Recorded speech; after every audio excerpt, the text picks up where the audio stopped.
Hey everybody, Peter Zeihan here, coming to you from Colorado. I was on my way back from a quick camping trip and found out that Yevgeny Prigozhin, who was the leader of that Wagner group that launched the pseudo coup a few weeks ago, was supposedly on a plane that went down in Russia. His death is not a low probability outcome, considering his life choices and the people he surrounded himself with.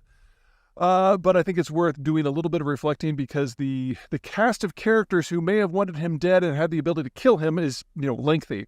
So at the top of the list, of course, is Vladimir Putin, the president of Russia, who relied upon Prigozhin to do a lot of unsavory things over the years, most recently including a meat grinder assault in Ukraine in the eastern city of Bakhmut.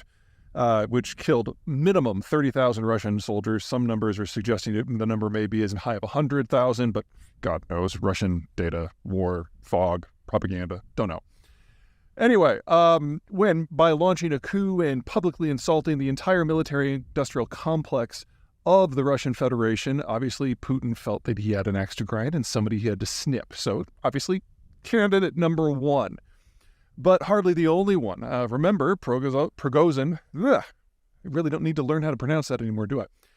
Prigozhin also pissed off the military-industrial complex, which executed this war broadly and competently. And a key thing to remember about the military-industrial complex in Russia, there's a military complex and there's an industrial complex, and they are not the same thing. Nothing like it is here in the United States. In Russia, they're very separate. The industry part, the part where the weapons are manufactured, a guy by the name of Chemezov, who is in the Putin's inner circle, is part of that, but that's not where all the insults were directed. It's towards the military proper. And the military is not part of the coalition that backs Vladimir Putin.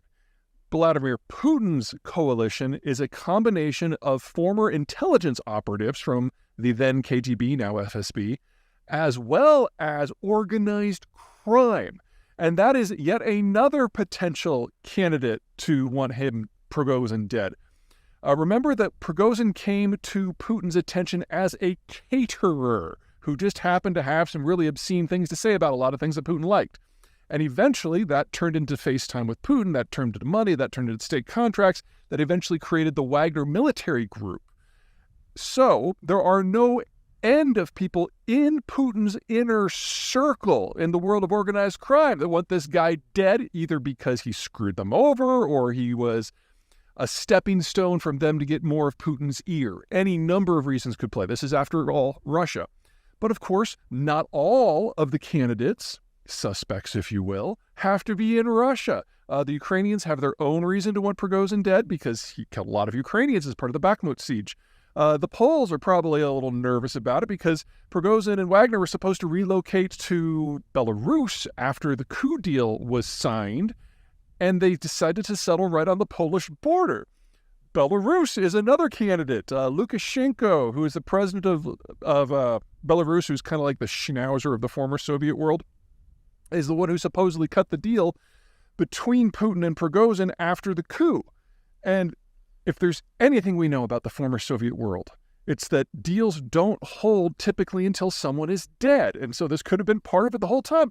And let's not forget people from further abroad. Let's talk about the Americans. You guys remember the Troll Factory? Prigozhin is the guy who founded that. He's the one who was actually involved, bragged. I mean, this is not controversial in Russia. Bragged openly and publicly about interfering in the American presidential election between Hillary Clinton and Donald Trump. So, I mean, there are any number of people here who would love to see a bullet in this guy's head, or in this case, smeared over the landscape in central Russia. And of course, this all assumes that the dude is actually dead. Yes, his name was on the manifest. Yes, he was on one of 10 people who was on the vessel. But at the time of this recording, which is about 7 p.m. Eastern, they've only found 8 bodies. So this is Russia, a riddle and an enigma and a mystery and a cheese sandwich. It's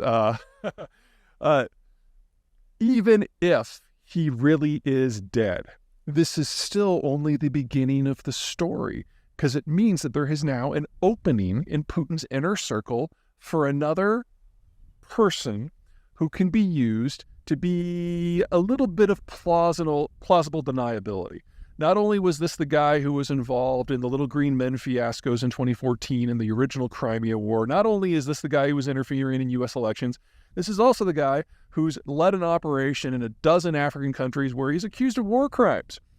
It's too important of a role for the Russian state, especially now for the Kremlin, to just be empty. Someone will step forward. The question is whether that someone is a friend of Putin or not. And that could be all kinds of fun. All right, bye.